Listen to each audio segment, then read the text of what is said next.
Hey, so I'm Rod, and here we have Ameiii and BlueMetal, our two racers. I'm also joined on commentary by Mytherium. Hello, my name is Mytherium, my pronouns are she, they, and I'm happy to be here. And then I also have Shabu. Hey, I'm Shabu. I'm going to help commentate this run. All right. I think let's get started. Shabu, you want to count us in? Yeah, sure. I'm just going to make sure they're on the start screen. All right. You guys ready? Three. I'm ready. Oh. 3, 2, 1, go. And they're off. Okay. What is Everything up, that lives is designed to GDQ? end. We have an absolute treat We are for you perpetually today. trapped Okay? It is a in a battle of never-ending the spiral of beasts. life and Two death. titans going head to head in a fisticuff curse fight. A burger or some bonanza, kind of if you punishment? will, of quick glitches, I clean often think combat, about the God and who blessed us fantastic with this movement. cryptic puzzle Ameiii and BlueMetal wonder are if both we'll ever former have the world record chance to holders kill him. and consistent top-level threats. Their deep knowledge and years of experience ensure that you all are in for an amazing spectacle.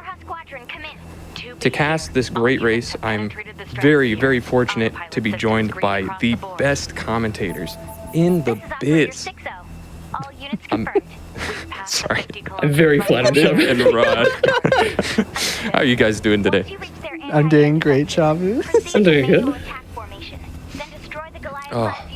So this run is honestly super fun, and it's got a ton of really tight, clean movement, and just absolutely packed full to the brim with stuff. So we're going to be talking a lot. We're going to be throwing a lot of information at you. We're going to try and keep it engaging and fun. And honestly, the race aspect is going to be amazing. Someone want to explain the AI manip coming up? Yeah, sure, I can take that on. So right here, they're going to both be attempting to get hit by lasers, and then they're going to be trying to manipulate where the other flight units are, because we want the flight units positioned in a way that they're going to shoot the enemies coming in, just because it lets us kill them faster. So you're going to watch both of them try to push the top left unit to the left, and they're also going to try to get hit by lasers and use recoveries just for faster menuing. And they both got it. Nice. They're going to be doing that a few more times here, just pushing them off to the side, either left or right. But this type of sequence is known as a shoot 'em up or shmup. So if we ever mention shmups, we're talking about stuff like this. Now, an interesting thing to note about the shmup, you'll see the other AI manip here, one doing on the left, one doing on the right. Everybody likes to do a different way, you know, it's all good. Yeah, it's sort of but the interesting thing about the shmups is that none of the enemies are randomized, if I remember correctly. Yep. So everything we do is very, very planned out, which is nice for a speed run, because there's a couple shoot 'em up segments, and they're all just heavily planned out, and so their movement is going to be incredibly precise and clean. Everywhere they go is with purpose, and fortunately for us, this is not the entire game, and we have a lot of on-foot segments as well, which are going to be really, really fun to talk about and watch. But you'll see going through the first section here in prologue, because all of this is choreographed, you'll see that these guys have this down to a T.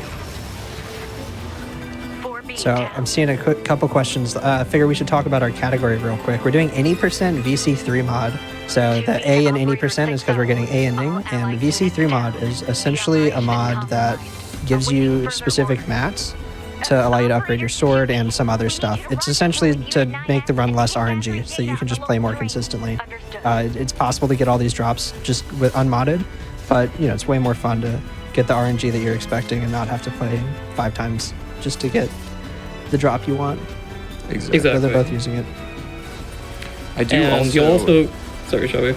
No, go ahead. You'll also remember us from AGDQ 2019. This run is slightly different from that in how we're only going to A ending, but as a trade-off, we do get to have 2 of our runners here, and both of these guys are really awesome and very fast runners.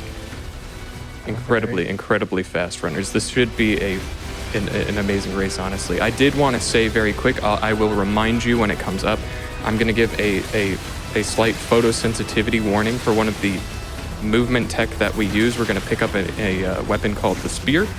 That's actually not the weapon's name, but it is a spear, and we're going to use that to do some really, really fast, cool movement, but it does cause the screen to flash slightly. I'll give you a reminder. I just wanted to let you know ahead of time. Close. They're close. Yes, I'm aware. So if I'm not wrong, blue went into that just slightly ahead, but it was negligible. Those are both pretty good shoot 'em ups. And we're immediately thrown into what most of our combat's going to end up looking like. The meat and Is, potatoes of the run. Damage glitch. Yeah. So there's pretty much one trick that we're going to always do. It's called the damage glitch. And you can see both runners using it to clear out the enemies here really fast. Essentially, if you dash in heavy, you throw a sword out, and that sword does way more damage than it has any business ever doing. So you just melt through every enemy in the game really fast, and we're going to actually speed it up later. Combat is huge. You can already see blue kind of pulling ahead a little bit, but we'll see if Ameiii can pick up some of this time. Prologue is in a highly, highly volatile section of the run, and I expect that there's very much a chance, like blue getting hit back there, I think Ameiii has a chance to actually take the lead back. Other it's things close. to note in Prologue is blue actually doesn't like this section of the run very much because it's I don't so think anybody variable. does. Yeah, I know, but blue specifically, when I was talking to him, he was like, man, Prologue, that's the worst part of the run. Because he doesn't like how variable it can be. And you can't, like, even if you're playing at your best, Prologue can just do it to you. And then you're going to just lose time. So you're going to see him doing the safe crane skip here, where he does it essentially how you would if you just knew you could jump up here. Meanwhile, Ameiii is trying to do the newest of new crane skips. And then he gives up on that one and goes back to crane skip, which is slightly riskier, especially when you don't get them first try. And yes, those are their real names. Crane skip, and then add more skips for every revision.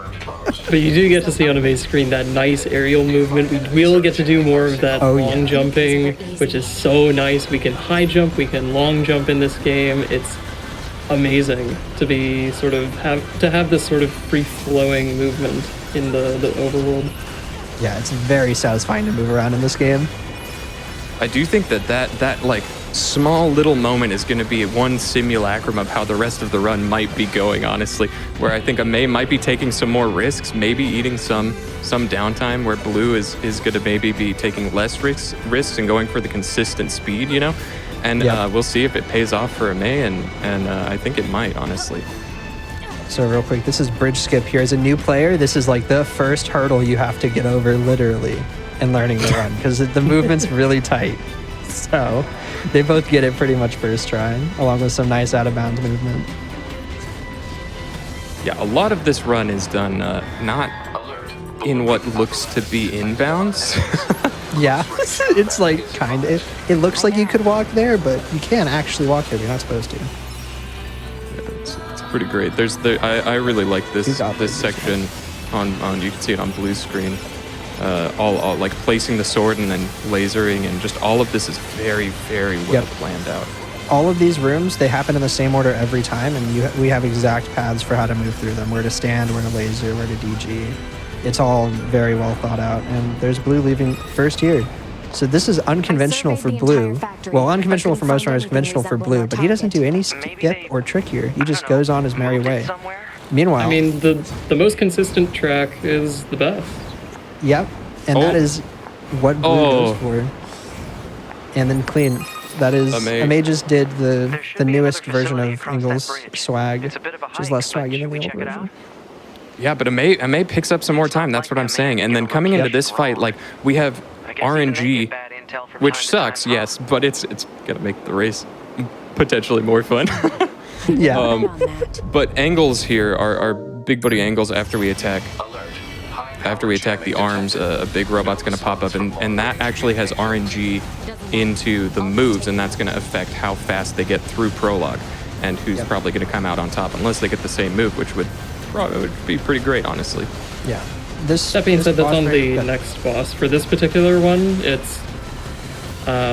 despite the fact that there's two of these arms here, we really only need to take down one of them, and once you get this to 50% health, you're basically done. Yep. And you don't need to buffer anything for this. You can do it, and there's a timer on how fast you can kill it. So even if you technically hit that threshold fast enough, he's just going to keep doing his thing. So we just take him out without menuing. It's the fastest way. But it does go to show, like, the amount of damage that we end up dealing, regardless of if we have buffs or not. Yep. Like, having that 5 times damage glitch multiplier is so nice And in that, comparison to the light attacks that we usually use. yeah, and that is the multiplier, by the way. The damage glitch that I mentioned earlier, that's a 5x multiplier. It is insane. So on to angles. Both runners here are hoping to get the punches attack in this phase of angles, and then they're going to do something called a pod slow-mo, or use their pod program. You can see Blue doing it, now Ameiii doing it. So when they hold down their pod program, or their laser in this case, they slow down time for all the enemies in the game, basically. It slows down animations, and it slows down enemy attacks and whatnot. So, good. Oh, it slows down the world too, which we'll see later, which is a really, really interesting byproduct. Yep. Yeah. So they're doing it during this attack specifically because whatever attack Angles is going to do into this cutscene coming up, he won't do coming out of that cutscene. And this attack loses 20 seconds if they get it in the next phase. So they're trying to make sure that we take this out of the pool of choices here. And Blue goes into it and gets a good attack. It's a range. It's really interesting that both runners got both different types of punches in the first round, so you could see like what attack we were looking for, but thankfully both runners didn't get punches this time, so both going into the next section with a good amount of time under their belt. Very even, yeah. And fortunately, we have to talk about the fact that neither of these runners are, well, they're kind of doing a little bit of an out of bounds. You can see on Ameii's screen, sort of floating out there without touching the floor. But yeah, they're both no pipers. We So like you can get physics. you can get out of bounds here and go stand on either pipe on the side, and there's a big debate on what's better. But real runners know that you don't stand on a pipe. No pipe gang. I'm not going to get into that right now. It's very Glad the divisive. runners support me. Yes. To this day. The nice thing about this out of bounds is that you don't risk getting hit, and in getting hit, you don't risk dodging, which would slow down the attack and slow down the run. This out of bounds is just very safe. Now we've got some really, really fun movement. They're going to dash swing into this cutscene, get them a little bit closer, and then they're going to do what's called a double lift. You're going to be seeing a lot of these. When you're on a slope and you do this lift attack, if your feet touch the ground, the game says, oh, you reset your jump. And we get another one. Gives us a little more height. Trying to, oh, beautiful. Oh, that just skips the ladder there. You'll see Ameiii do it as well. Oh, Ameiii didn't get it. So that trick's called Washangles. It's run by Washang. And it saves a very minuscule amount of time, but it looks really cool too. So, but the mechanics behind it are super cool because it's like as you're running around the catwalk on the side of the Angles machine, like it's supposed to be a 2D area. So basically what we're doing is like turning that 2D area, clipping out of that area, and like trying to go out of bounds and up to the trigger that we're supposed to be going to, which saves a very small amount of time. yeah. But now that we're in the flight units, what's going on here? So right here, Angles is going to do a bunch of attacks, and when he stops doing attacks is determined by the dialogue that's playing. And we would really like if the instant the dialogue finishes, he finishes an attack so that he can go into his next phase. So what you might see here is either runner might start spamming their menu, because when you open your menu, there's a brief bit of time where the dialogue will keep playing. So they can use that to advance dialogue while freezing Angles in an animation, and to hopefully not have to sit here through a really long attack. Which is also applicable in other parts of the run as well. So it's not just when you're in a flight unit. You can see the same effect happen in other parts of the game. Blue didn't seem to get stuck on the attack. Nice. Blue's probably going to be closing out a prologue first here just by a handful of seconds in front of Ameiii, though. Yep. This is still pretty close. Yeah, it's very close. And really clean prologue so far. Yeah, very clean prologues, no punches. Honestly, you can't ask for a better prologue for a race. Yeah. And this, as I've said, like, prologue is just the beginning. It's like a puddle in the vast ocean of this run. This run is so volatile and has so much going on, so many tricks. It's so dense. And like the combat is hard and intense, and it requires a lot of precise inputs. The skips require a lot of precise input. There is a lot of room for the players to move forward and back in terms of like position relative to each other. Going on to our second, third. I don't know how we want to count bosses actually, but it's the menu boss. There's a lot of bosses in this game. Yeah, there are. I was gonna call it the second, but it was like, no, there's like 3 Marxes and then angles. Oh god. So what is important here is that as we go through these menus, one of them is to not connect to the network, and this is mostly as like a thing for consistency in runs. What usually in casual play, you can pick up the bodies of other players and get special benefits from those. In speedrunning, at least, we don't usually either need to take use of those, or those can be in some ways manipulated in getting extra benefits that you wouldn't otherwise have in just like a new game run. Mm-hmm. But you also notice in some of the menuing, we've enabled a setting called self-destruct, and self-destruct is one of those very fun tools that we use basically everywhere now that spear dashing is a thing, and we'll see that in a little bit. It is a Swiss Army knife. We're actually going to immediately use it to stop moving, so we can do a dialogue cancel here. Like that's how quickly that ability becomes super important. Is it's used? It essentially stops whatever animation you're doing, and it lets you continue doing aerial like momentum if you're doing a plunge or something. So both runners use it to skip a dialogue there by standing still right before the trigger and then talking to 9S. There's a mechanic they're going to abuse a lot where if you have a text box open and you walk into a dialogue trigger, it doesn't play that dialogue trigger. And they're going to use that a lot because characters in this game like to talk. I like to think of it as 2 rams butting horns. They run at each other and hit each other real hard, and then they just kind of walk the other direction. Yeah, I think that a good majority of the skips in this run are specifically skipping dialogue. Yeah, they really are. Yeah, and there's so many different like fascinating ways that this run gets around dialogue that I can't wait to point out and show you guys.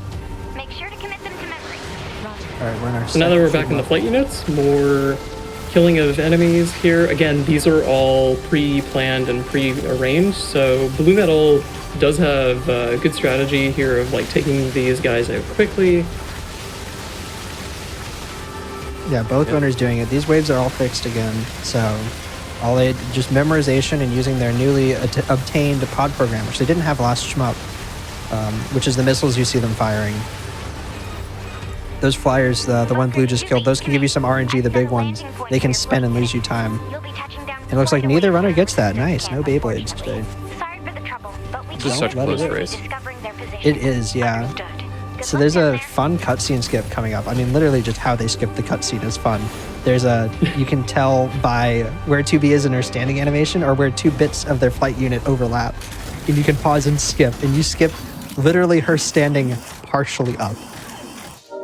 And I think it's so funny that it's worth skipping that. It's such a short cutscene skip, but like that's where these margins are, guys. It's so close. You have to be saving as much time as you possibly can, otherwise you're just giving it away. And like, it looks like Blue messed up the plunge there. Oh god. Okay.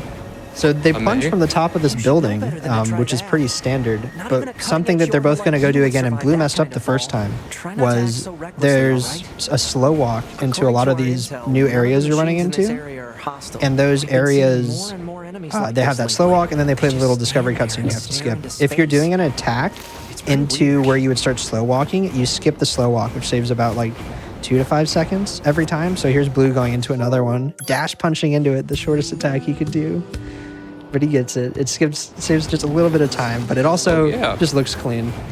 Speaking of dash punching, what the heck are they doing? Oh yeah. So right here, they both talk to someone to skip some dialogue. Again, they do that a lot, but their general form of movement that they're going to be using right now is dash punches. So in Prologue, they were dash chaining, which is just dashing and then dashing and then dashing. But now, because they have bare fists equipped, they can punch at the end of their dashes, and it just moves you just a little bit forward, hence dash punching. Other Yeah. than that, they just grabbed some quests in the resistance camp, and they're going to go complete them. They're required. Yeah, we have these all mapped out, obviously, as you would imagine. This run is pretty optimized. I hate Yeah. dash punching, just as a side note. I love dash No, punching. It's so good. doesn't matter. It's going to be replaced soon for the superior Oh, yeah. movement, and then the worst movement after. The best. But that's movement. opposite opinions. Anyway, picking Yeah. up those items very quickly, and this is actually on Blue's screen. What I think is a pretty interesting part of the run that people don't talk about a lot is very specifically targeting some of these enemies to aggro them, and then killing them as quickly as possible, right? So he's going to Yep. try and get these in the fastest way possible. And Ameiii kind of screwing up a little bit of movement, just Yeah. a little tiny bit on that So barricade. the way we aggro these enemies is typically, at least what I did and what Blue did, is you run into the middle of them and then you pod fire at the big one, which is the one you can typically lock on you first. As soon as you start attacking one, the 3 that have the items you want are the only ones that get mad at you. So then you just fight those 3 and off you go.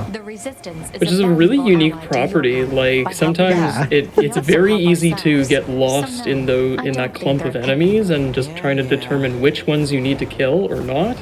And like the strategy that Blue came up with just like pod firing and seeing which ones aggro to you, like that's incredibly handy. And I know for myself I've yet to master that one. Yeah, it's so useful. So luckily, those quests are fetch quests. They're at the beginning, whatever, but they give us enough materials to upgrade our sword to Virtuous Contract level 2. If you hear us talk about this, it's going to be VC2. We're going to upgrade it later to VC3, hence VC3 mod. There you go. Yep. Talked a little bit about that earlier. The big thing for this is the damage upgrade and the weapon speed upgrade, which allows dash swinging, which you can see on Blue's screen right now, to be actually faster than dash punching. And now, though, something to keep in mind is that all of this movement tech are attacks. And so because they're attacks, there's an auto lock-on function in the game. And so you're going to be seeing a lot of interesting camera movement from the players to try and avoid this auto lock-on because all of the movement is attack related. Yep. Yeah, it's going to be a big deal trying to make sure not to look at enemies, to keep your beelines nice and straight. You want to go point to point, corner to corner. It's a big part of the routing for this, is just knowing how to run in a straight line. It sounds so easy, but it's like, oh no, look at this terrain. Like, they have to find the straight line on this. It's like, it's kind of hard, and it's a big thing both of these runners are really good at. And there's different strategies that go into that too. Some people look at the sky, some people look at the ground. Like, you can very much play this like GoldenEye in some ways and just kind of like Yes. beeline without looking. Yeah. But we are going up to the desert area here. We're going to pick up a few items from the shop. A few medium recoveries, melee attacks, resilience chip, animal bait, and a sachet. Those are important not only for combat sections, but specifically for one of the plugin chips that we get. Yep, Blue's out of bounds again. Yep. If you want to double check, you can see Ameiii do it coming up right here. They're going to do a pod launch here, right behind the save point. Now, one thing that I pointed out about the movement is that like all of the stuff that we do have these bases in these different attacks. And luckily for us, the walls are very, very, very thin. Yes, very. And we have a nice sword that's going to cut right on through. You're going to see Blue about to go out of bounds yet again. Boom, there we go. And this skips a huge, huge cutscene. But the movement now is going to skip a very small cutscene. Which is funny because it's infinitely harder to do. Yeah, you could never do this casually. It takes a lot of practice to do the one Blue's doing. And they went for right side, he got left side. Okay, that's good. Hopefully You'll hear us say this a few times as well throughout the run, but like walls are pretty much suggestions, as we've said before, and we'll continue to say, because it's.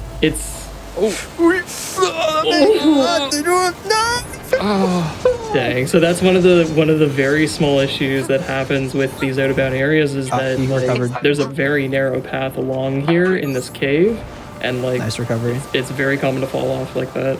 Beautiful recovery from Ameiii though.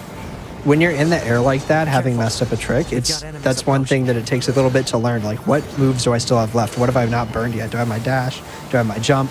Can I SD heavy to get more height? Like, all of that. And you saw Ameiii going through the whole list. Pod launching, pod spinning, just trying to find some footing anywhere.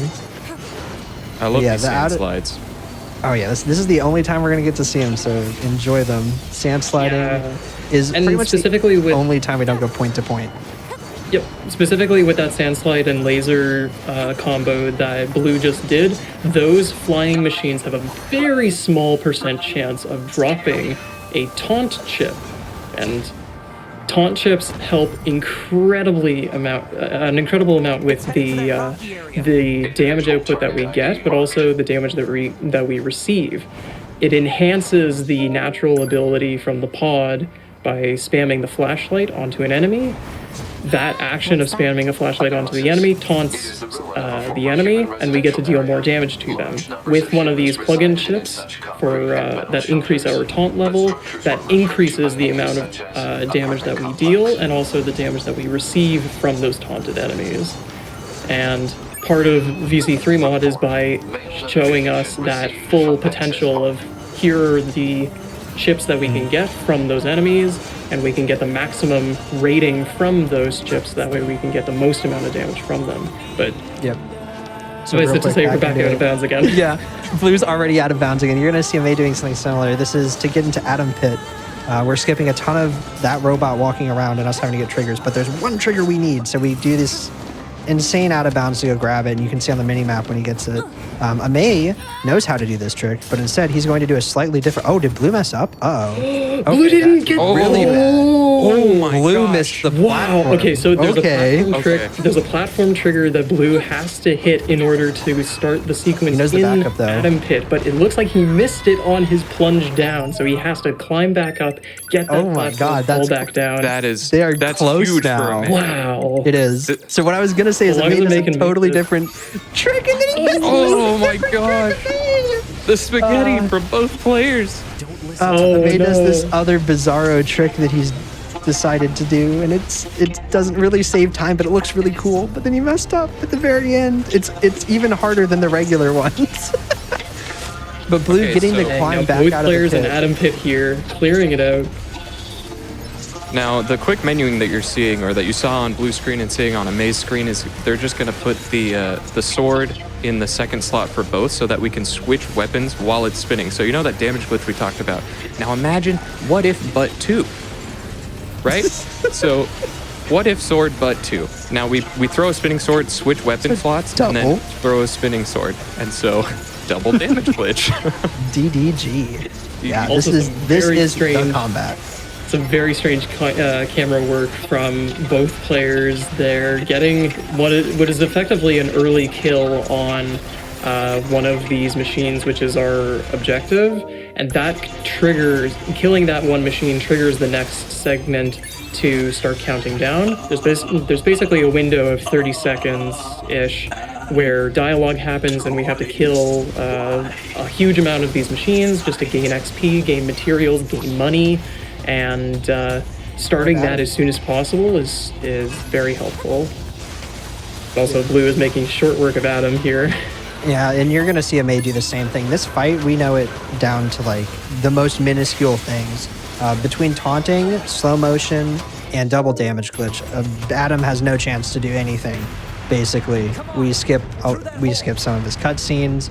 We skip everything. He barely fights us, and that's how a lot of boss fights are going to look. Speaking But of it is- slow-mo, Yeah, there it is. Slow-moing to skip things in the world. You can see Blue slow-moing over platforms. Those platforms normally crumble, but if you slow-mo, you can just walk on them. They're still really close. I know. they're They both Adam's messed- being they real messed nice up. to Ameiii too. What the Wow. hell just They happened? messed up in the same way getting into Atom Pit, so I they're know. still the same. That's really funny. I love this Blue is here. kind of pulling ahead here, going up to box clip. Yeah, a big skip coming up. This is a really interesting one that came out when we started doing no loads. What Blue's going to do is going to push this 1.5 times, going to clip out here, and then he's going to very, very precisely move to be just inside of a save warp. And this is going to skip a dialogue with Commander, because normally there's like this trigger, we're going to be at the very edge of the save warp, and then we're going to save load, and boom, we skipped it. No talking to Commander today. No, thank you. Yeah, she talks a lot. Does talk a lot. And you'll see Ameiii going for a slightly different trick, but he got it. Nice. So sort of dashing out from the side of that hill next to the sand sort of river thing, Oh my you can God. still clip out of that same way and get it slightly faster just because you don't have to climb up to that box, set it up, clip out. Here, Ameiii can just immediately start clipping out and heading to the save load point. Wow, that trick is like, that is recent, that is hard to do, and it saves very little time. But he just goes for it. I didn't even see him practice that one earlier. He just Ameiii like keeps did going it. for these Oh my. swaggy strats, and I'm losing it, dude. I'm losing it. Ameiii is a very risky boy. I mean, for as much as BlueMetal likes his consistency, you gotta respect the risky strats that Ameiii uses, because like Ameiii needs as many of these as he can in order to gain back that time against Blue. And that's not to say Blue is playing everything safe, especially as we're coming up to super risky coaster skip. Yeah, true. This could be a deciding factor in the race, honestly, and I hope both players get this, but I do kind of watch with bated breath and anxiety. Basically, what they're doing right now, by the way, is getting triggers. If any movement looks a little wonky, a little wacky, a little wild, we're getting a little crazy with it. Why are they going over there? Yeah, if you're questioning anything, it's a trigger. We just have to grab a trigger. This one, we're jumping over a trigger, actually. Or we're avoiding a trigger. That being said, it's really cool to see. Why are you doing that? Oh, there's a trigger. It's really cool to see the sun sort of change. And if you look on Ameii's screen, as he goes over that barricade, you could see, because it's a different area of the world, the sun has to move around and change colors to reflect that change in the world, and you can see that happen in real time. Usually that's hidden to the player. Okay, I'm not sure what Blue is doing. Oh, is Blue going around the...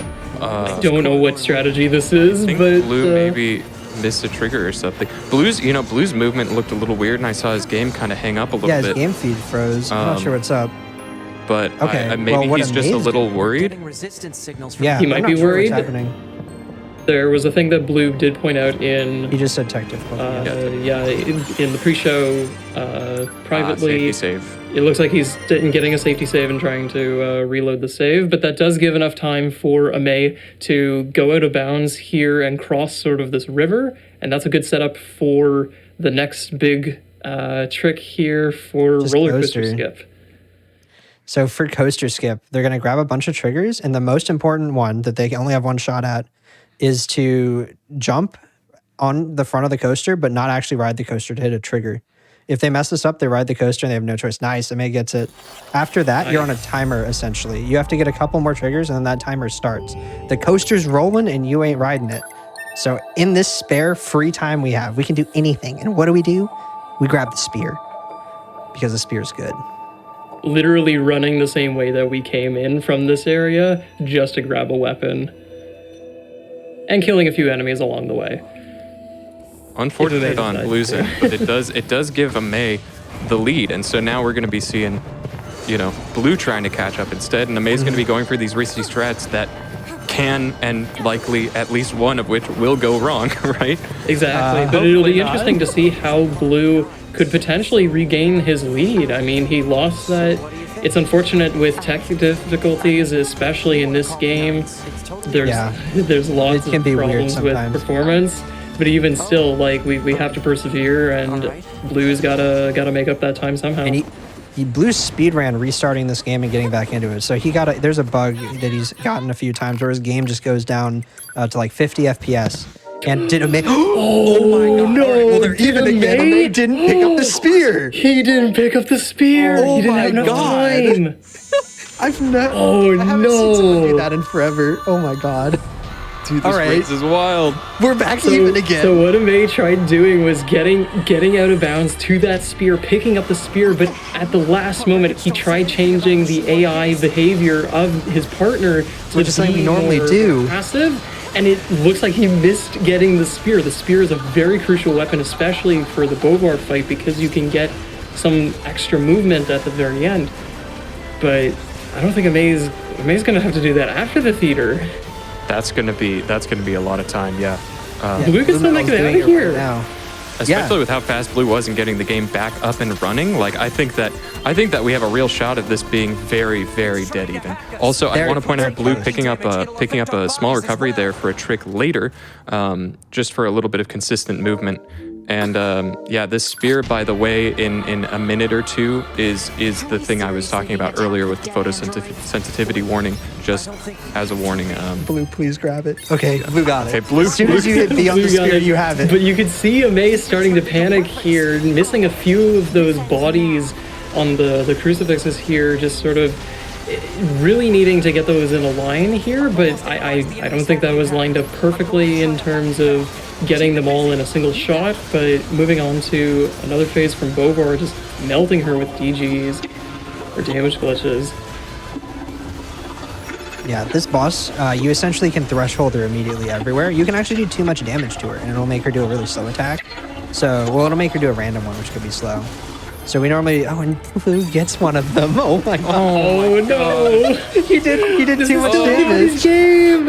Oh my Okay, god. but Blue's the real time save for Blue is coming up right now, where Ameiii has to go and Yep. is not able to do the movement here without the spear. Melee defense and chip, that's- has to go and pick up that's this. unfortunate. What the heck is going on Blue's screen? Why are the ladies still out? Yeah, that happens. It's something you don't see often, but if you do too much damage, she does a random attack, and they don't expect you to do too much damage. But now, this is Unfortunately- rare.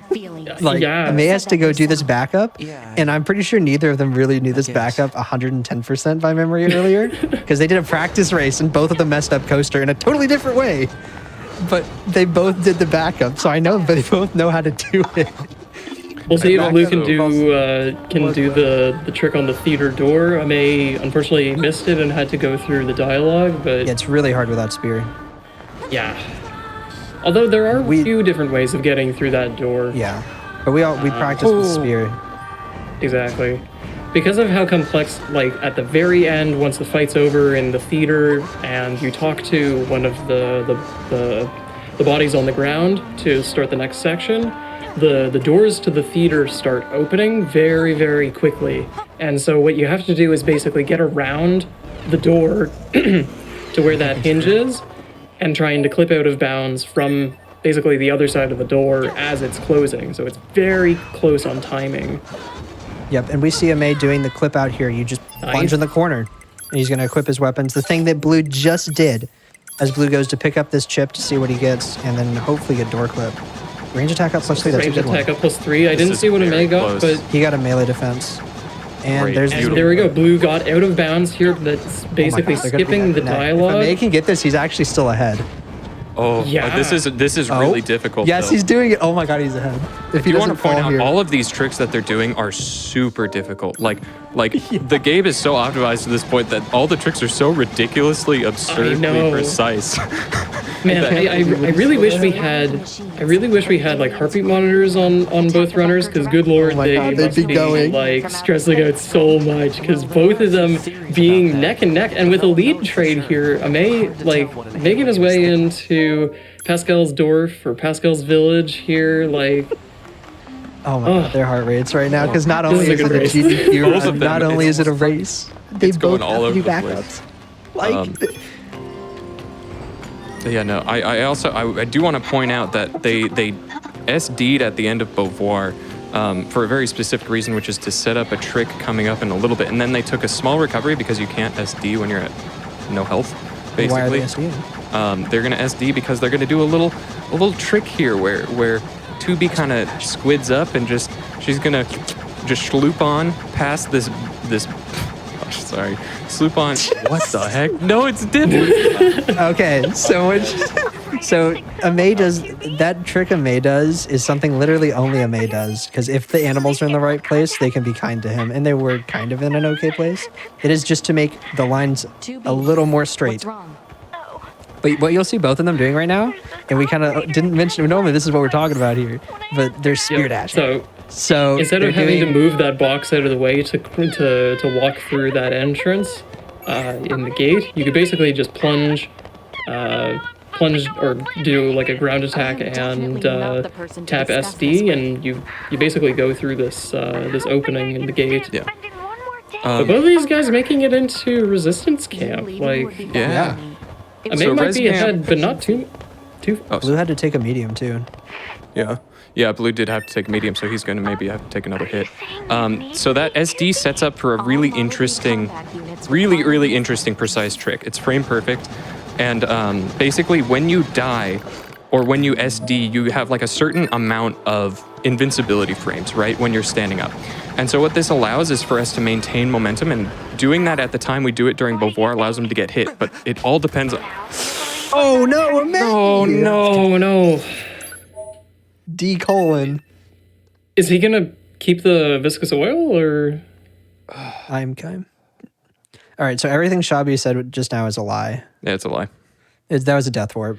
That's a death Blue's warp. going to do the same thing. That was a death warp. He's going to try to get hit twice by slow-mowing. Oh, and he gets Oh, it! nice. That was amazing. Even with the So medium. that is actually a precise trick. Trying to, Yeah. so usually critical health, you can just get one shot by pretty much anything, which critical health is like, I think 10% or 25%, less than 25% of your HP bar. And in order to basically have the animal hit you and have you die, like, you need to go through that critical HP threshold if you have too much HP. And we saw that Blue was able to get hit once on, or twice on one single attack from the animal, which is pretty nice and pretty impressive, because you wouldn't necessarily think that that one attack from the animal has like multiple chances of hitting you. Yeah, and it's something that you don't need to do super often because we almost always just take one small. But if you don't get the small, you got to take the medium, and it's still Exactly. faster.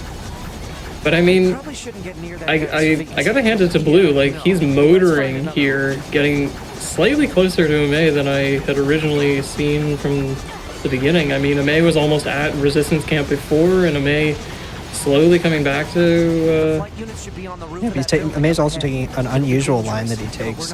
He says, Oh yeah, that what is this line? it lets him Whoa. avoid. It says it lets him avoid Angle's feet RNG. No, apparently he didn't get set buttons. You know, let's just say maybe that worked. I'm not entirely sure. He's the only runner who does that, to my knowledge. And Blue doing the normal way that everyone else does, which is the one we did earlier. This is one of my favorite skips in the run, honestly, because it's so simple, but it's so tricky. It looks so easy because all you do, you just This there's a upcoming. little hole in the wall for some whatever reason, and you just double jump through it. Yep. Or Or- it's that day and they've patched it. There's a backup. You can just jump Yeah. over the wall. On This your wall on here your isn't very specific tall. on There your you go. specific copy, they patched it. Yeah. You just do a double lift over the wall. It's pretty short. It might hopefully be we a can patch see Blue kind good. of day. Let's see. Yeah. I mean, it is Tuesday. It is. It is Tuesday. Oh. Oh. Oh no! Wait, they both have to back it up. It's patched. It's Okay, so they both voice get patch. really clean backups. The backups are But- one of the only places you need to double lift again. We mentioned that tech earlier, but it's just tech to get better. Exactly.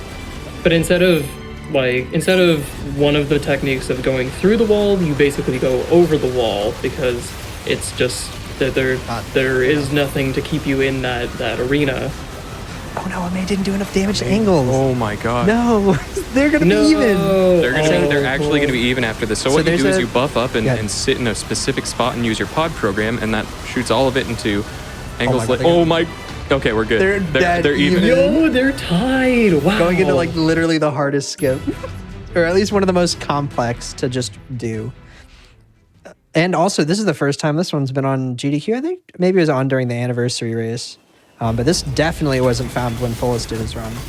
Oh, for sure. Yeah. This is new Like, tech. this is we know. Zoomer technology. So the skip that they're going to start working towards here is called Extended Dialogue Storage. It's found by Aloyard, and it lets us skip a really long talking section that we used to just sit through and just wait for. So you're going to see both of them do some really snazzy movement over the roots. That movement's Oh, actually that's hard. I just wanted to clean point right that off the out. tree root. That's like hard movement. Oh, Ameiii didn't. Okay, so what both of them need is they need to plunge to get this dialogue, and then they need to come back up. And Ameiii isn't plunging to cancel this dialogue. That's important for triggering Skype glitch. Okay, Ameiii gets it, but Blue.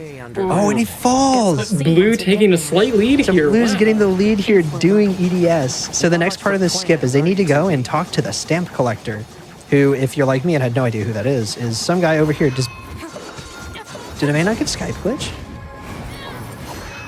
Ameiii might not have gotten Skype glitch. I don't know. It's been No. a long time ago. Well, when he fell down, I think he did get Skype glitch. Okay, Should've. I'm not sure what he was doing. Either way, Just for safety. this is the stamp collector. You need to kill this guy while not pod launching. I have no idea what that was. You need to kill this guy while talking to him.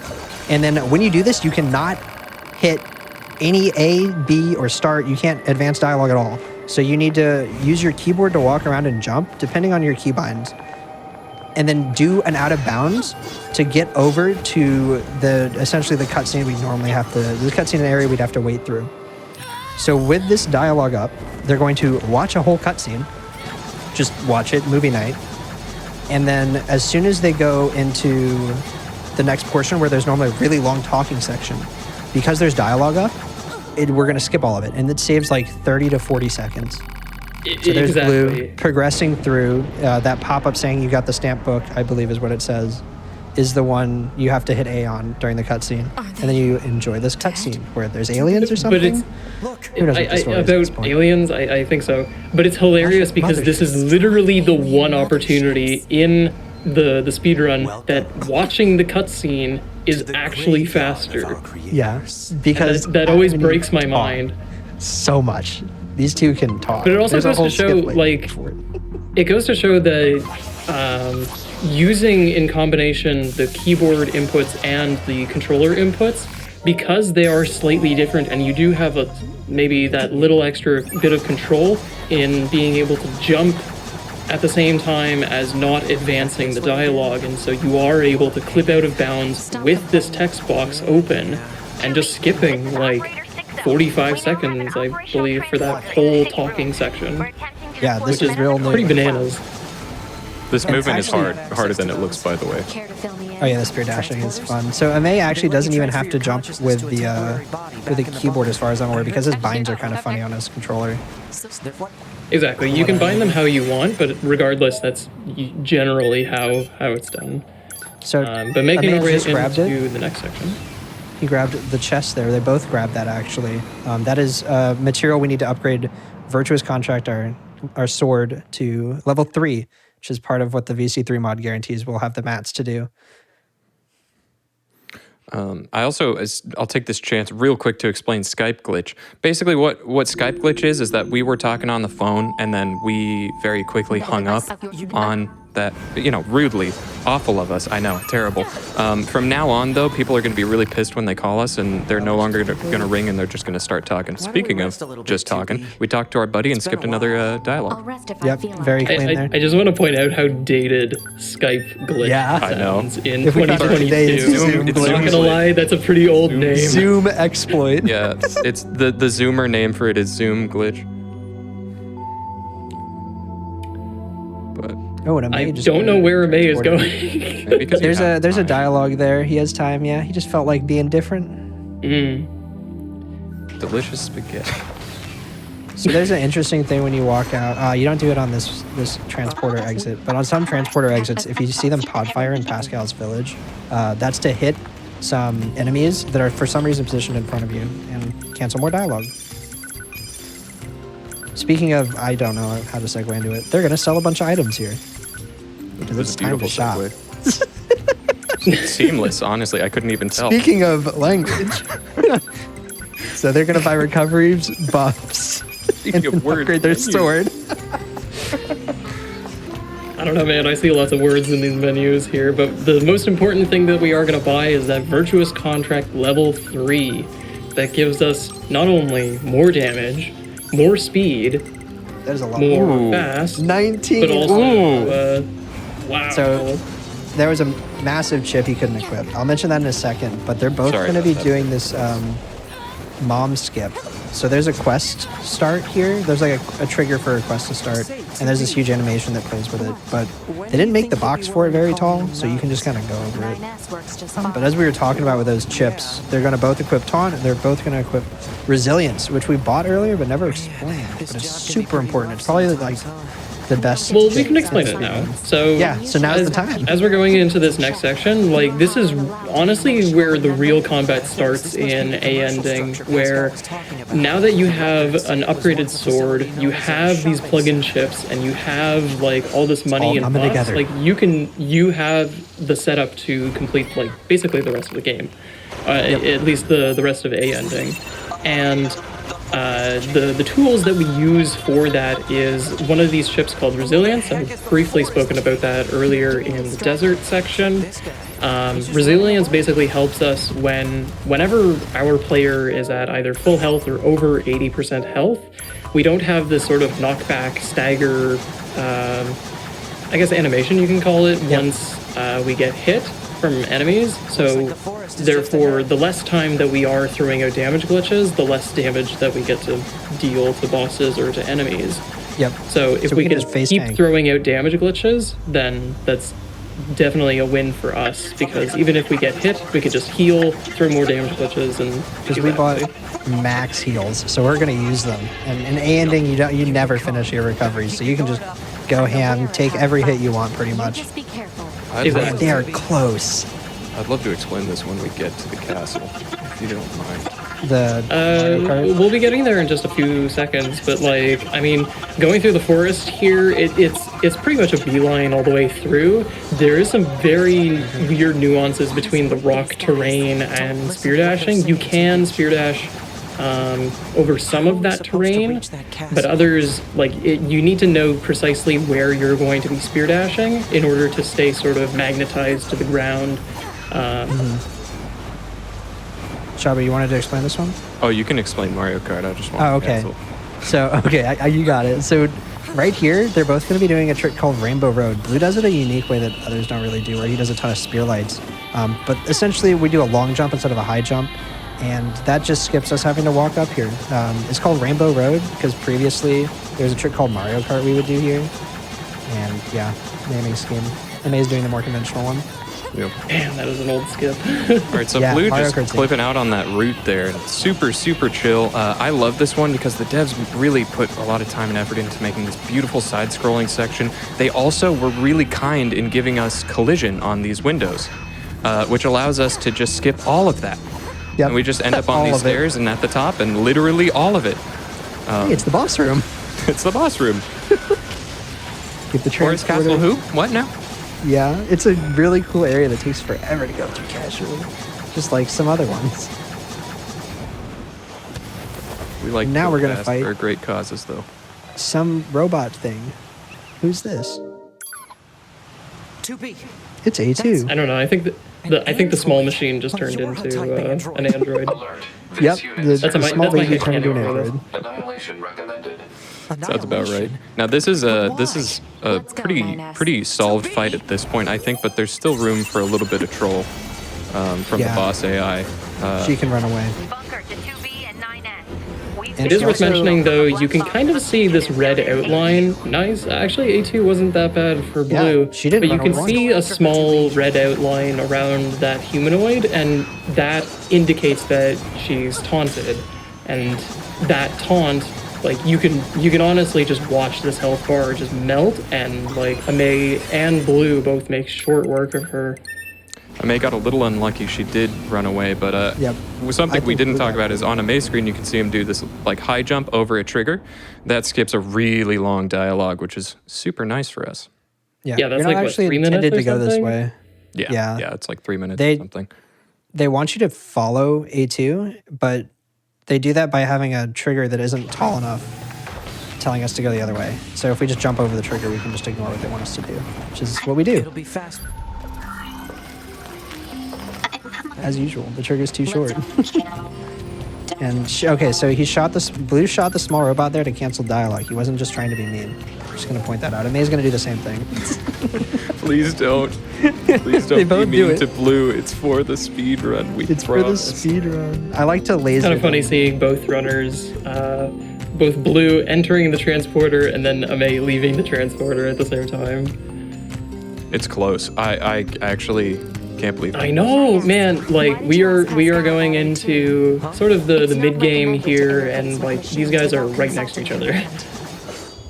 Yep. So going to this jukebox Still, does a text box and skips dialogue. Don't forget it. This is probably my favorite skip. You just jump there. You're out of Yep, bounds. just jump there and you're out of bounds. So the goal here is to go to Flooded City, but there's some triggers you need to hit to like have it all work right. So we're just gonna kind of go out of bounds and hit them out of bounds, and use this really high vantage point we have to hit the trigger, void out, go back where we were, and then go where we actually want to go, which is short fight. I do want to make a quick mention here. We are going to have a huge amount of time here for donations. So guys, if you want to get those in right now is the time you want to send them, because we are going to have a huge amount of time to chat with you guys and have some fun. Yeah, now, after this fight, Blue, so one really fun, interesting byproduct of the skip that we just did is that we have a nice another little dialogue storage. And so one dialogue is going to pop up after the short fight, then we're going to jump on this building, and it's going to use the other one, and it's going to ram head, boom, boom, bada bing, Yep. and Little donezo. cutscene. Now we can get into the flight unit and start the best part of the game. Now, I do, before we throw it over to donations, I do want to say that in Groon, there are a couple things that are pretty interesting. It's not just like pure auto-scroller where it's like you can't Yep. Yeah, we got do to talk about anything. the There's a poison lot of flyer. pretty precise attack stuff, but we're probably just going to let donations Yeah, happen we've been talking a Sure. lot. Yeah, Yeah. we've been motoring with the There colors. is a wanted to lot say, to if you talk see- about in this game. there is a chance that a player passes another or continues a lead here, Yeah, and they're we'll close. kind of cover that afterwards. That's all. Yeah, I think we'll probably hand it over after Goliath Flyer. Yeah. Sound good? Yeah. So another shoot 'em up. They know where the enemies are going to spawn. You just kill them when they come on screen. The runners have these memorized once again, so they're just going to fly through it as fast as they can. And then at the end of it, they're going to face the Goliath Flyer. Right after Carrier Blue Ridge 2 mysteriously disappears. Who knows what happens to it. Exactly. One strat to look for when they're in Goliath Flyer is they're going to try to use light attacks, which is what they're doing right now, where they swing their sword left and right as the flyer. They're going to try to use that to hit the big enemy. That was something that more runner, I don't know who exactly was like, hey, you can hit this. I want to say it was Alan, but it might have been someone else. But if you look at a specific angle, you can hit the flyer, and it is just faster to do damage. The most important part of flyer, though, is killing it. Like, actually, you kill it, not 9S. I Yeah, guess it may well have he that can problem. end You up finish stealing that maybe? XP from you, which is kind of, in some ways, bad, because the Goliath Flyer that we end up fighting here is like, it's, I guess, a boss in some ways. It doesn't necessarily feel that way, but it does give you a good amount of XP. And like, if our partner Don't want just 9S like to have it. steals that from us, he gets to just eat it, and we don't get any of that sweet XP. We are going to be hurting real bad for Especially EXP in a with- little bit. With EDS, Yeah. that skips a ton of XP doing that trick, but it's quick. So, sorry, just something that I guess we haven't necessarily addressed is that because of the speedrun and because we've gone through all these sections, like, we're only level 12 here. Like, we are severely under leveled in comparison to a lot of the fights that, if you were to go through these sections, like, you would be at level or at maybe higher level than these enemies. And in our case, like, it's a lot about just dealing with that damage management, about like not getting hit too much, but also dealing out as much damage as we possibly can.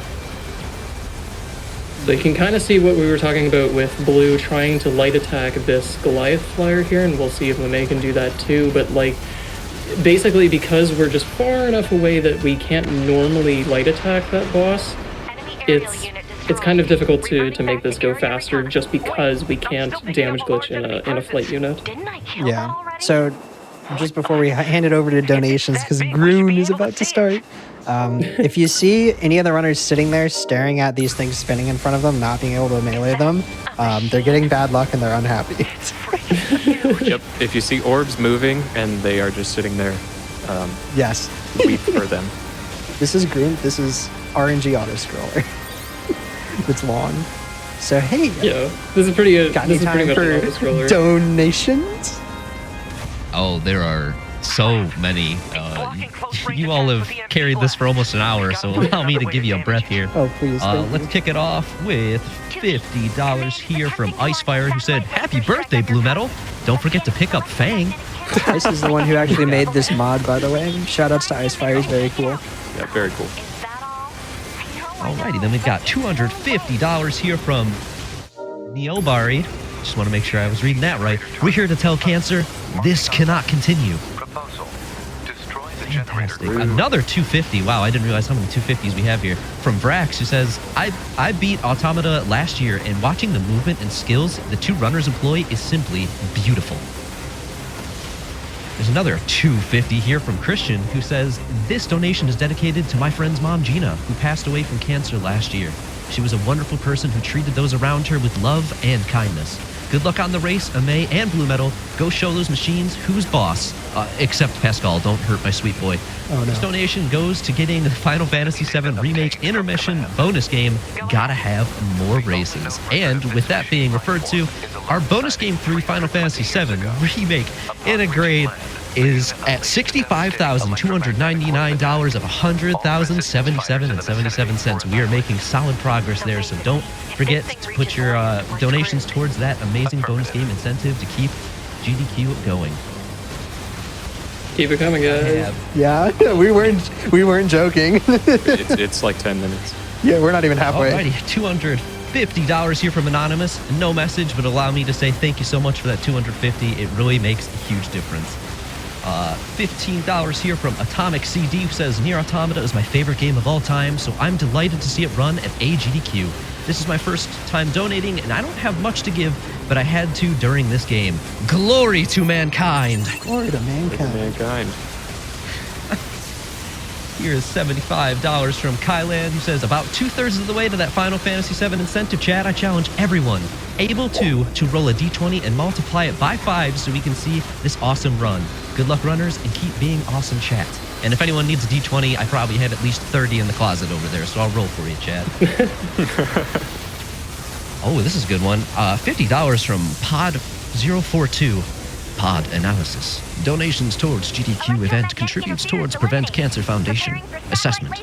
Individuals should donate to GDQ in order to increase the success of cancer prevention. Further benefit. Hype levels will increase by a minimum of 25 to 30%. Continue on with further donations. What a great donation. That's a good pod. That's awesome. These are my favorite ones to read. $10 here from GB Chan, who says, woo! I'd like to give a shout out to the pile of broken controllers on Ameii's window.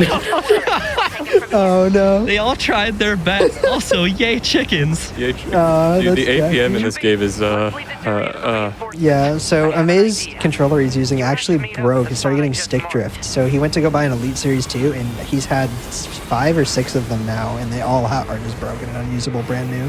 So yeah, Ameiii has a controller stick drift. Anyways, go ahead, continue. Thanks, Jackie. There's Floha 258 with $5 who says, I've heard that Ameiiii doesn't like people who give him up, so I would never dare to let him down, and I think we all agree that we would never run around and desert him. Classic.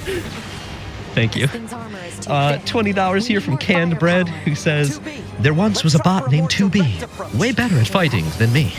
But when she ate a fish, she died. Does she wish she could safely eat food from the sea?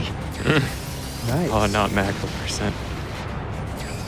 Right, he's still so many here. Oh, keep going. Yeah. $25 from Jeremy, who says, roses are red, time to unwind. NieR a GDQ, glory to mankind. Mankind. Glory to mankind. Mankind.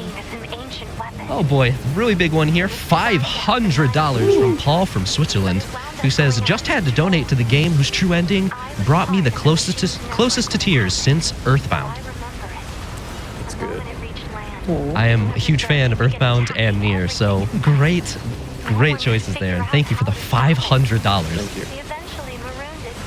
$50 here from Sydney Bean, which says, I went to work at 5 a.m. to make it home in time for this NieR run. Super excited to see what both runners get up to. 5 a.m. Wow. Thank you for that. Thank you. You were amazing. And thank you to everyone in chat who's watching from work, because that's what I do most of my week. Understandable. $50 here from Super Snack Bros, who says, this can continue, this can continue, this can continue, this can continue. That's a good message. I'm going through all of these pin ones. I have to keep refreshing so I don't get buried. There's so many here, so many amazing donations. Like $105 here from Melabella, who said, NieR Automata, top soundtrack that comes with the game. Maybe we'll get a chance to hear some more of it during the race. Not as much as we'd like, unfortunately. Sadly, yeah, the soundtrack's amazing. It's great. Okabe did some work. There's $50 here from Pawn, who said, had to donate for the Final Fantasy and NieR block because we need more JRPGs. Thanks for the awesome event so far. Can't believe we're over 500K on day 2. Yeah, wow, we are at 571,000 right now. That's almost amazing. 572. We are killing it. That's incredible. That's awesome. $50 here from Sansero, said, shout out to the prize segment with the GDQ lamp inside. Big fan of that. There's $25 from Doc Funky, who said, had to donate again during this incredible NieR Automata race, incredible runners, and an awesome hyped couch. What a blast. Thank you. More shout outs to the couch, please. Blue's been getting... There's 20. Sorry. Good. Blue's been getting really unlucky. Yes. Go ahead, sorry. Yeah, continue. Sorry, I took that quick moment to take a drink, because remember, hydrate. Hydrate. $25 here from Chris A, who said, longtime viewer, first-time donator. My fiance and I have been watching GDQ together for many years now. I have to donate during my favorite game, NieR Automata, and of course, for the cause. My mother got cancer a few years ago. Thanks to continuing support and money raised towards beating cancer, she's been able to survive. She's the reason I got into gaming in the first place, and she's my hero. Together, we can save lives. A quote from the game in memory to the ones we've lost on the way. The time I was able to spend with you, it was like memories of pure light. Thank you. Thank you for that $25, and thank you so much for sharing your story with us, Chris A. Alrighty, $75 here. Let me pronounce that properly. 75 from 2BX9S, who said, I had to donate during the speedrun of my favorite game of all time, NieR Automata. Glory to GDQ, glory to preventing cancer. Thank you.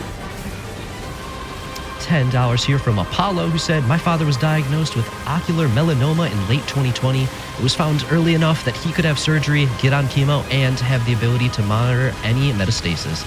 I donate in honor of the importance of early detection in saving lives, and I'm also a very big fan of NieR Automata. It's a beautiful game for a beautiful cause. So I think we have time for like maybe 1 or 2 more short ones, actually. We're almost there. An amazing donation percent run. All right, well, here's a $30 from Shirley Ann, who said, I'm a simple nerd. I hear D20, I donate. That's cute. And last one here, $5 from Miss Meggie, who said, Groon fact, Groon, loving the run. Keep it up. Amazing. We got a Groon fact in. We got a Yes. Groon fact. Let's Perfect. go. So Okay, we weren't so kidding. You guys missed nothing through those donations. Yeah, you all you miss is that I think Ameiii actually gained some time. 'Cause Yeah, Blue got a little unlucky. extremely So. unlucky. Because yeah, Ameii's coming up. Like they're maybe a few seconds apart. And we're This right is- back into the action too. Like there's no break. That's like your break to like read chat when you're running. They're immediately gonna drown warp. And I head have to the next always area. I've always said that Groon is, well, Groon's Groon, but at the same time, like it's this really cool thing because at post Groon is just like craziness, like Yeah. absolutely wild, just non-stop, totally action, like just tough skips, like all over the place. You guys are in for a treat. This is gonna be wild. I guarantee Yeah, the it. first one we're gonna see after that drown warp is copied city clip, where we're clipping to copied city, not from copied city. It's kind of precise. Some runners use I use a keyboard. Some people just do it with a controller. I don't know what these two runners use, but either way, they're gonna get out of bounds here and go down to an elevator, just skipping straight to it. If I remember correctly, Blue switches to keyboard for this. You could see him pause for just a split Yep. second before That's what it plunging. But looked like. very quickly, also, you'll notice Blue and Ameiii as well going into elevators. Usually, you kind of have to stand at the elevator and push the button very manually. Slow. It is slow. You'll realize what these guys end up doing is sort of a combination of jump and light attacking with the spear. And that actually cancels that animation of you having to push the button. So you can just open up the elevator faster and get in and start going. Yep, and we're gonna immediately, as soon as we start this next boss fight, we're gonna do a skip called mansplaining skip. Because as we mentioned, some characters like to talk, and Adam is one of them. So as soon as the fight starts, we're going to do another precise lineup to get out of bounds here, and we're going to go over to the elevator again. So we just came out of, but we don't want to leave. We just want the elevator's dialogue. So we're going to wait for Adam to start his last and longest bit of talking or mansplaining to us about whatever he talked about. I don't honestly listen to him ever. And I know Blue's going to do a trick where he has to do a lineup for it. I don't know if Ameiii is just going to walk through the elevator normally, but essentially I think both of them have a lineup. Both of them have a lineup, I think.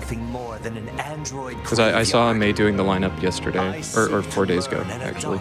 Yeah, so there's a little known animation you can do where if you have a DS4 and you like move your finger on the touchpad, you pet the pod, and 2B like just barely moves backwards for that, and it starts more dialogue, but then the pod talks, and then Adam's trying to talk, and they all just give up, and you skip a lot of dialogue.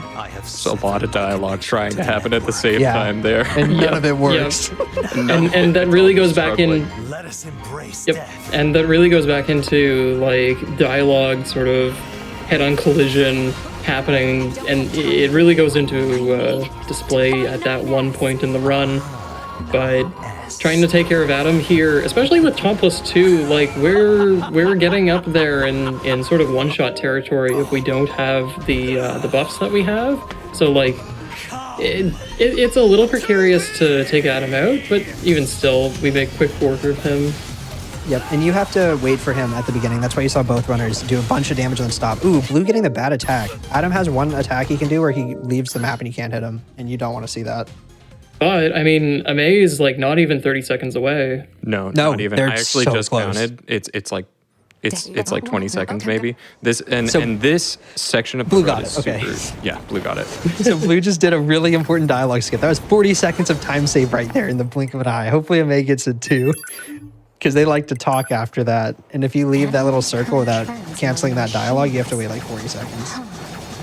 Another easy-looking, annoyingly precise skip. You got it, nice. Yeah. Felt the camera fighting him there. Yeah. Yeah. Maybe a little stick drift. Yeah, maybe. Gosh. Anyway, they're both. You'll see gonna both make of those it back. guys accessing the access point and opening the mail. That triggers another longer dialogue, but that does give us time to spear dash over to the factory. We don't have a transporter at the factory itself. We haven't been there in our travels through the world. So we have to run there, and this is, I think, one of the longest sections that we do end up spear dashing in the run, and you can really see, I don't think we've really talked about the details of spear dashing, but we're basically using one of those attacks and like refreshing it over and over and over and over again with Using our that self-destruct. Yeah, and that's why you keep seeing the self-destruct flash on the screen constantly. They're constantly pressing heavy and self-destruct at the same time. So most players have a self-destruct bind that's different from the default, because the default's really hard to press like this.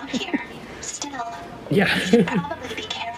So some force walking segment here into probably one of the only things we actually stand still and wait for in this game, which is for the priest to walk to the elevator and press a button. Yeah. But man, you can tell from the camera movements for Ameiii, like he is on top of this. Like I can only imagine what's going through his head as like he knows he's probably really close to Blue, but like I don't know if he knows he's this close, because man, they're not communicating. They're both deaf and hyper focused on this. I think they don't know where they are.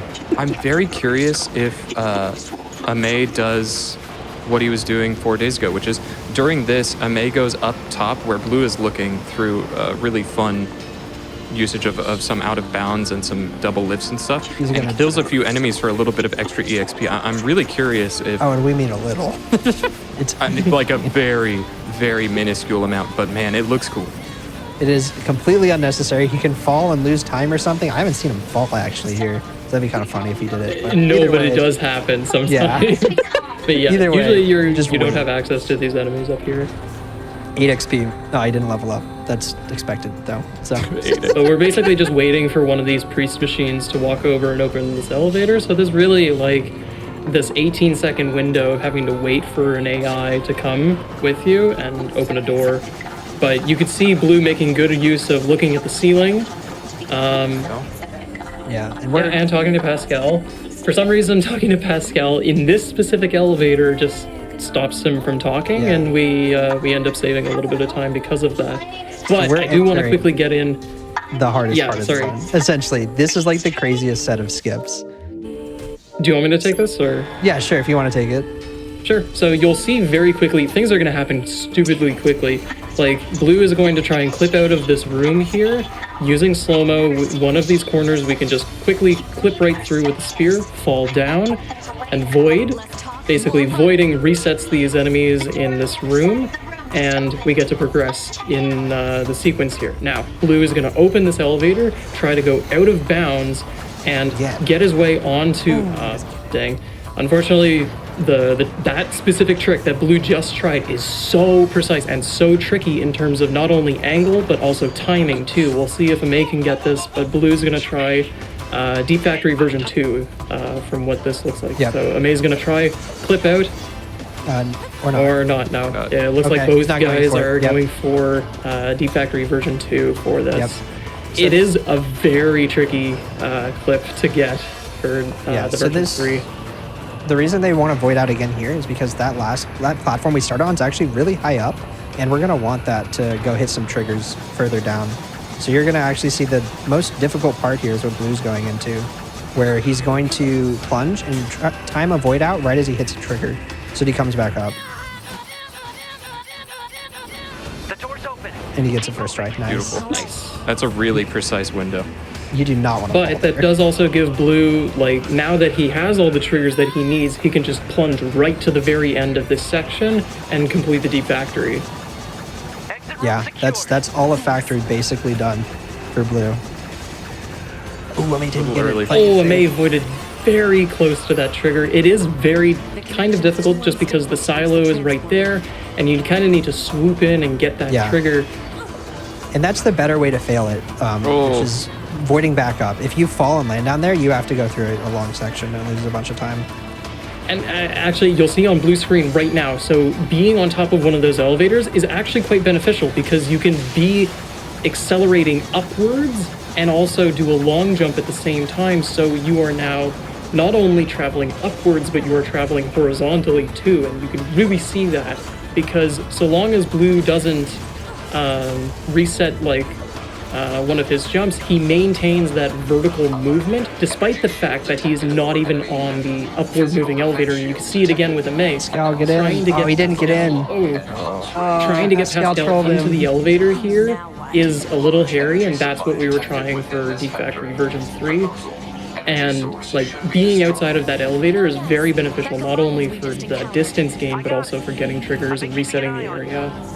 Yeah, so it's really tough to do. This is one of my favorite ones, is that you do this high jump up onto this bridge, and as it's coming, it just allows us to chill here. We're just hanging out.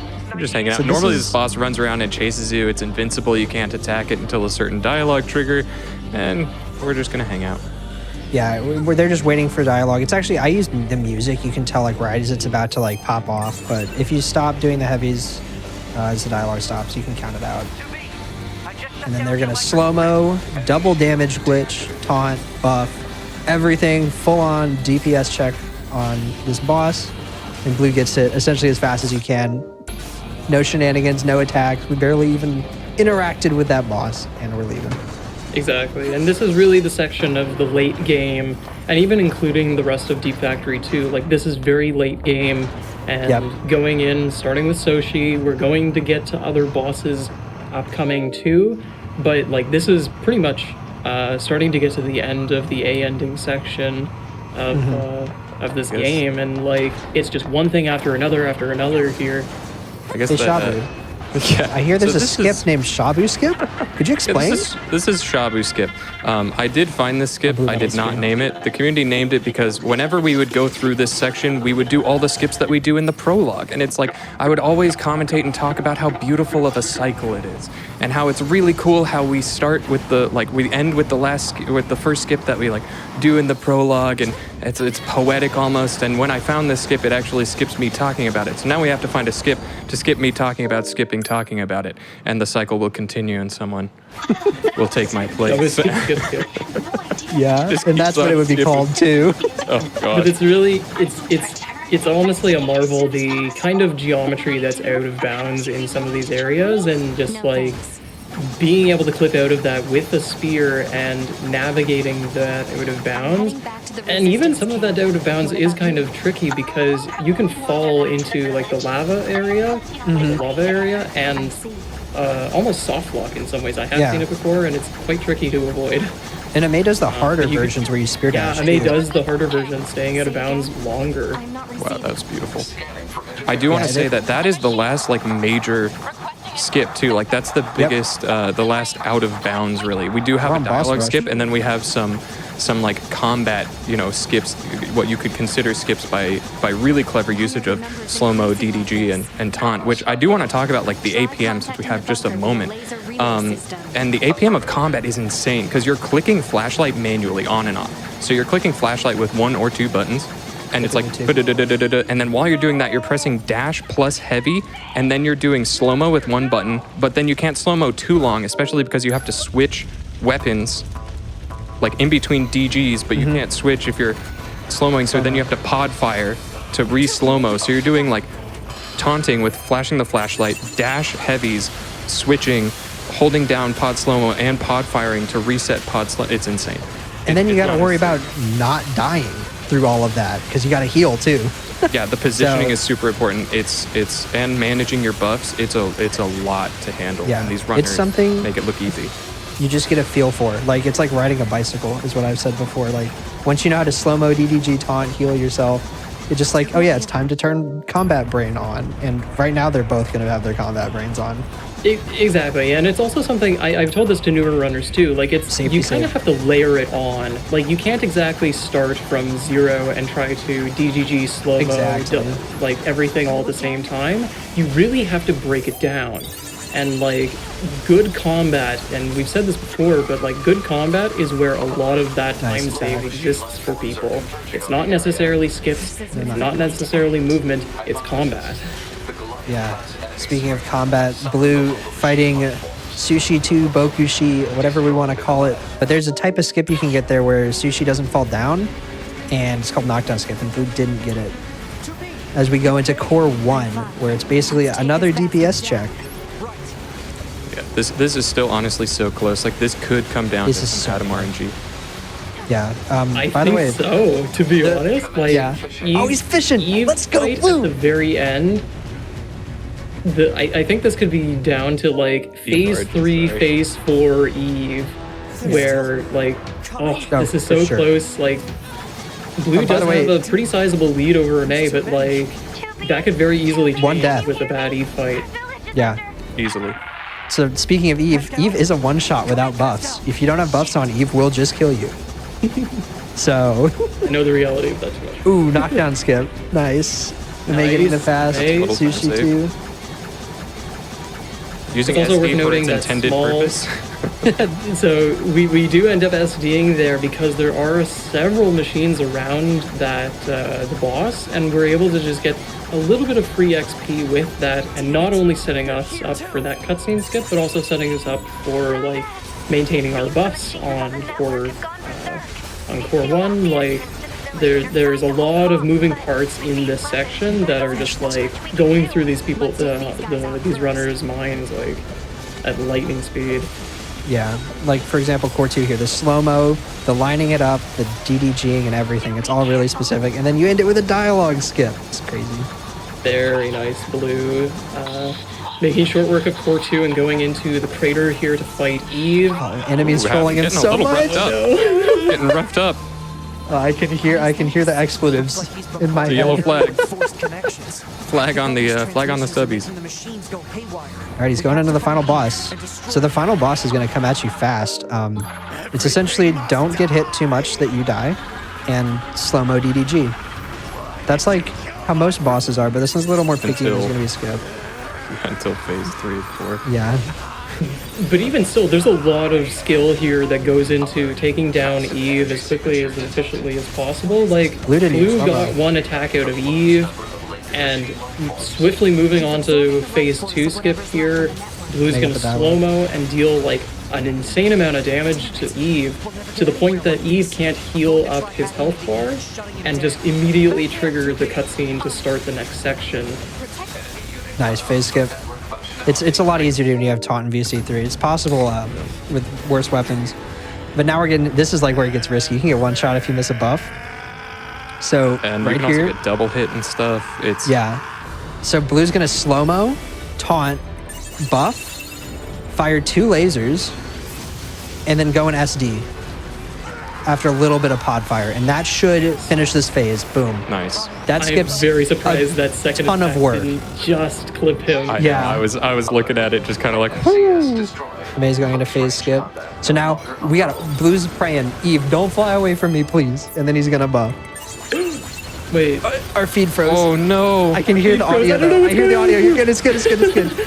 Our feed froze in Discord. And it came back. I heard the audio still though. okay.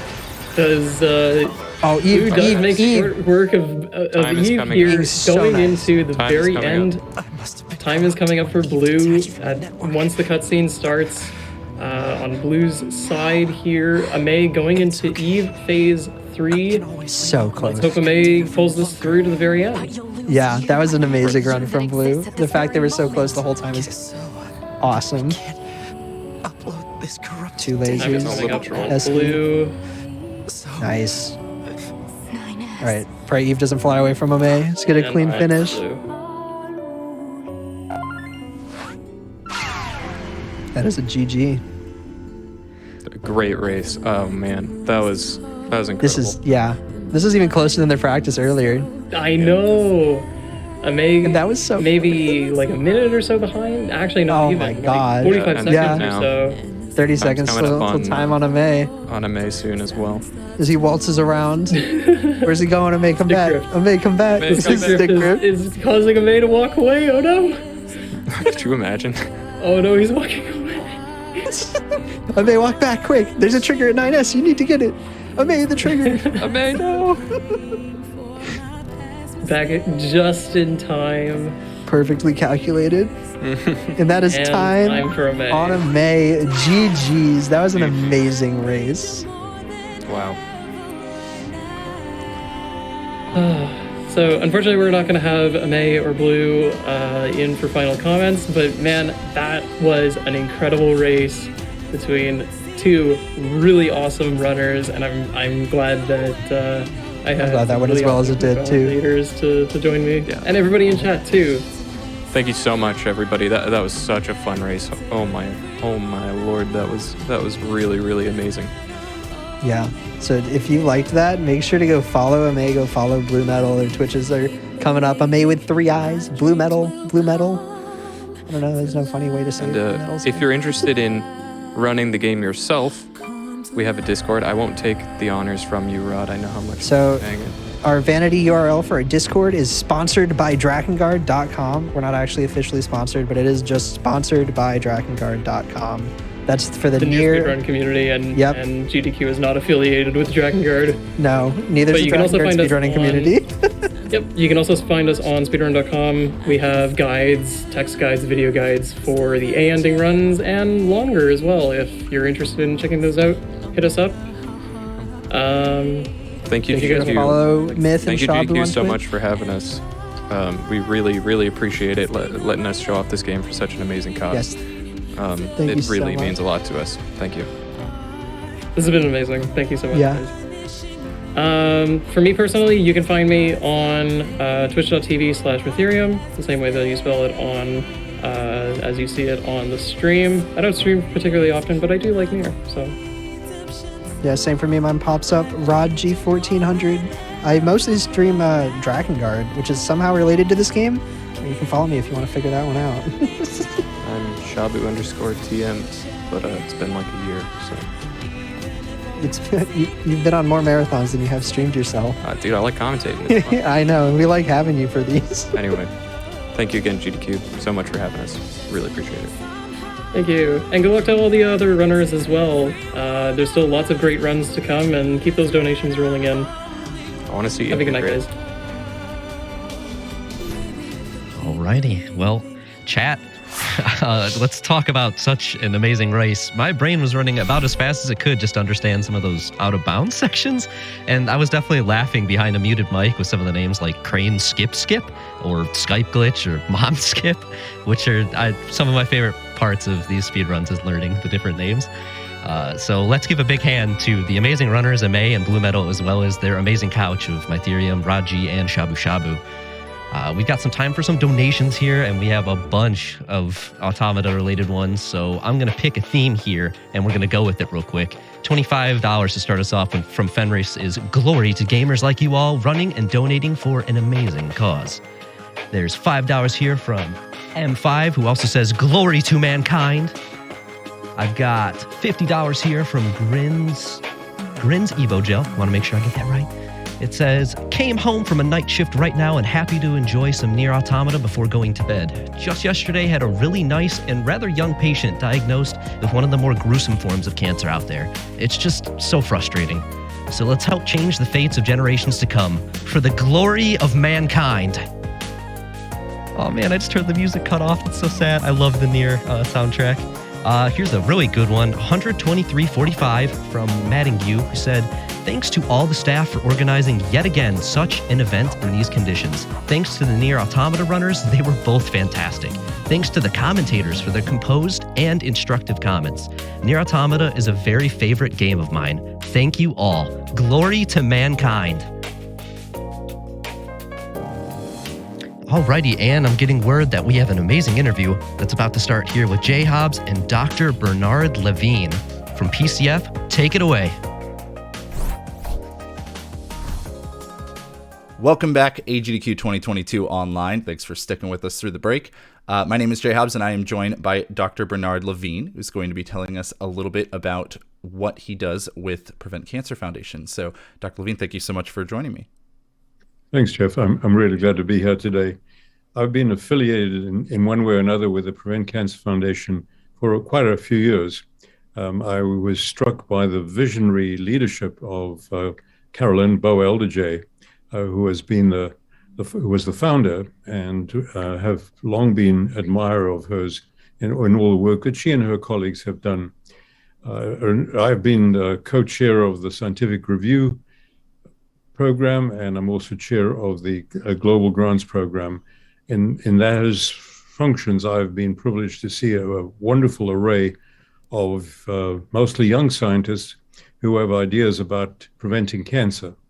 And why that's important is because we estimate that probably up to 50% of cancers can be prevented or detected very early before they become lethal.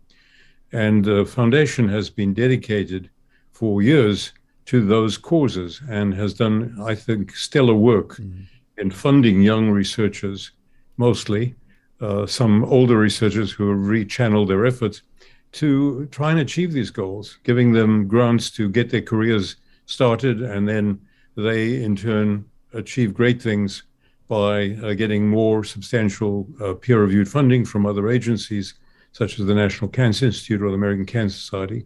But that initial foundational grant, which the foundation provides, is really important, and that deserves a tremendous amount of support.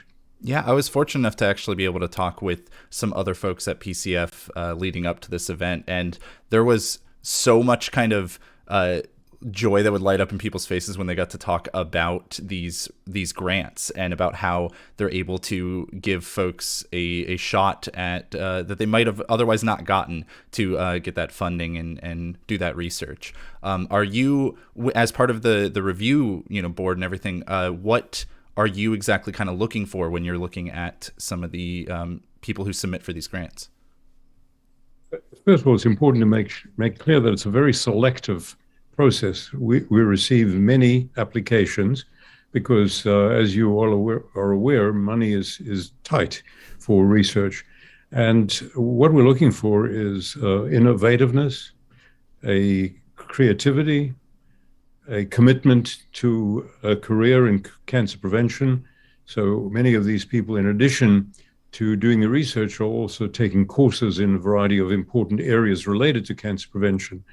And the research programs are related to lung cancer, colon cancer, breast cancer, cervical cancer, and other cancers.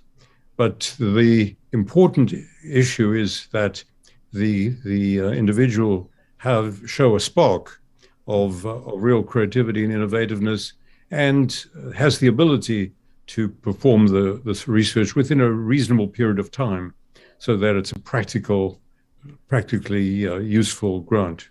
Right, that makes sense. What actually got you kind of started in working with cancer prevention and cancer research? What does it mean to you to be working in this field? Well, I initially, I was at the University of Chicago, where I started my career, and saw a lot of people with advanced cancer. And subsequently, also, as I began my career again at the University of Texas MD Anderson Cancer Center in Houston, which is the world's largest cancer center, and I hope the best, I realized that taking care of people with advanced cancer, while very important and a critically important role for physicians, cannot be the only answer to cancer, that learning how to prevent it on a broad scale was really important. And at the time, the president of MD Anderson, Dr. Charles Mickey Lameda, had a vision that cancer prevention was an important part of the work of a cancer center. In other words, not only treating cancer, but preventing it. And he and others and I helped to develop a division of cancer prevention, which is quite substantial now, and was the forerunner of similar efforts in other parts of the country, other parts of the world. And we've learned a lot about the biology of cancer, how to detect it at an early stage, and how to, in a sense, modify lifestyle, such as avoiding tobacco, obesity, increasing exercise, avoiding excessive alcohol, and the use of modern technology, such as CT scanning, low LDCT, to detect cancers at a very early stage, the use of colonoscopy to find cancers, the use of detection of hidden blood in the stool, mammography and some of its later developments, cervical cancer screening, all of those, not all of which we were responsible for, but all of those, with the work of many others, has led to the importance of being able to find cancer early and treat it early. Yeah, I'm fortunate enough to have actually seen some of the programs now, and I love that the Prevent Cancer Foundation not only supports things on the research end, but also continues to support the technologies that come out of that, like the mobile lung cancer screening unit that is in West Virginia, or some of the programs that work with various communities to help people get mammograms and things like that. And it's so incredibly important. Is there? Sorry, go ahead if you're. Well, one of the important things that I think the Prevent Cancer Foundation has recognized under the leadership of Bo Elderjay and her colleagues is that cancer prevention or cancer detection is not as equitably developed in this country and around the world. That minorities and people of low income don't get the same attention in terms of early detection and prevention. And they've placed a great deal of emphasis on this in their research funding, particularly through their global cancer programs, and also some of the community grants in this country. So I agree with you entirely that that's a good example that you've provided, the mobile mammography, mobile screening unit. Mm-hmm. Yeah, and through your time of seeing so many grant submissions and being lucky enough to help select the grants that are able to receive funding, has there been anything that's been particularly memorable to you that jumped out at you over your time of doing this?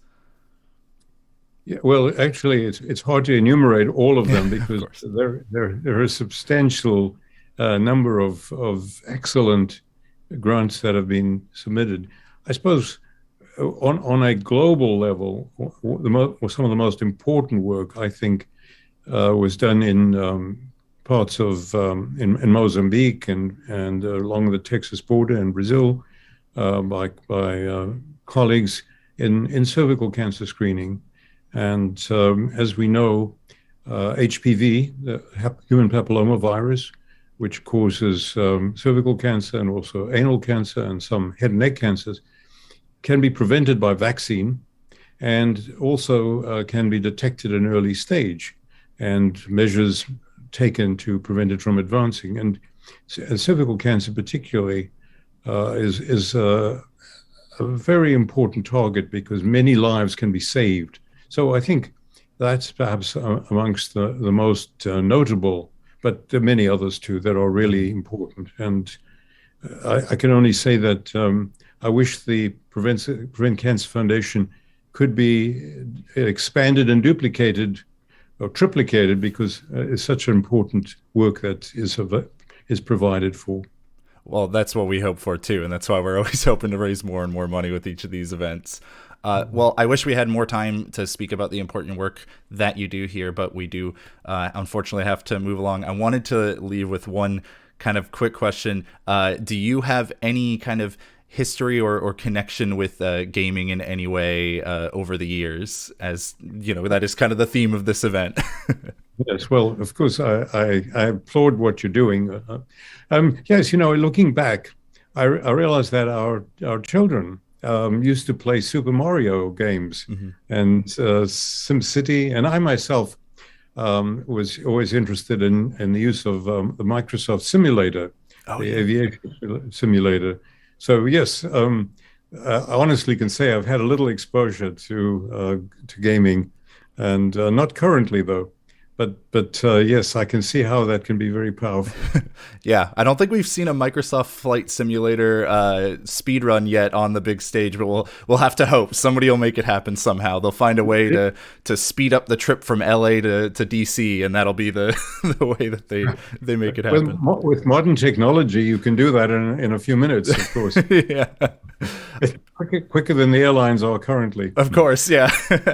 Well, Dr. Levin, thank you so much for joining me and sharing with us some of your experiences and the important work that you do with the Prevent Cancer Foundation. It really means a lot to me that you're able to share your time with us.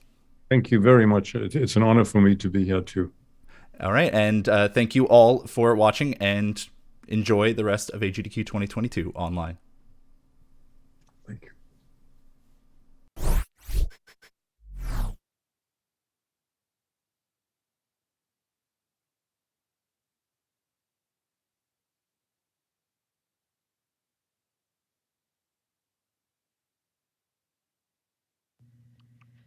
Thank you to Jay Hobbs, and thank you very much to Dr. Levin for sharing some extra perspective on what brings us all together for this amazing week of benefiting charity. I'm going to read one very important donation I saw on the chain here just to provide you even more perspective on the lives we're changing. It's $5 from Shokunin, who said, "My partner has been getting more into gaming throughout our relationship, and last year I introduced them to GDQ. After the last SGDQ, we talked about using our skills to make donation prizes, but shortly after we discovered my partner had cancer during a routine exam. We've been in the fight ever since. Cancer is a huge disruption at any age, but finding it when we did has given my partner a good chance. Money has become tight, and we couldn't send our usual donation in a time when cancer screening has become more important than ever to us. So I did as my partner asked me to, and I sent in a titanium pendant instead, in hopes that others could pick up the donation slack for me. Still time to get in those minimum $25 donations. Routine screenings and early detection give people a fighting chance. Donate, get tested, stay hydrated. Much love from Canada." Alrighty, chat. Alrighty, chat, then we're going to take a quick moment here. Make sure you get up, stretch, take a breath, and we will be right back.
let me see what's been guiding me.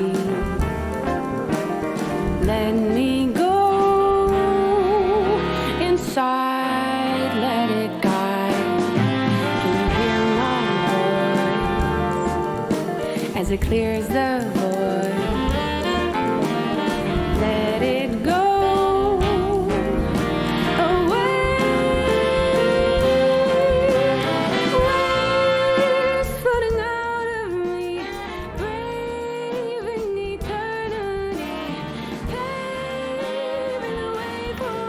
Hey chat, welcome back.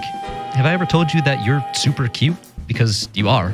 And now that we're back, I want to let you know that we're getting into another amazing run here. It is Ratchet & Clank 2002 New Game Plus being played on the PS3, and it's being run by the amazing Deltadoid. It's a great opportunity for you to take a moment here. If you didn't during that break, because I saw some people weren't listening to me, hydrate, get up and stretch, take a breath, because he's going to save the universe, the galaxy here, in under 30 minutes. Delta, if you're ready, take it away.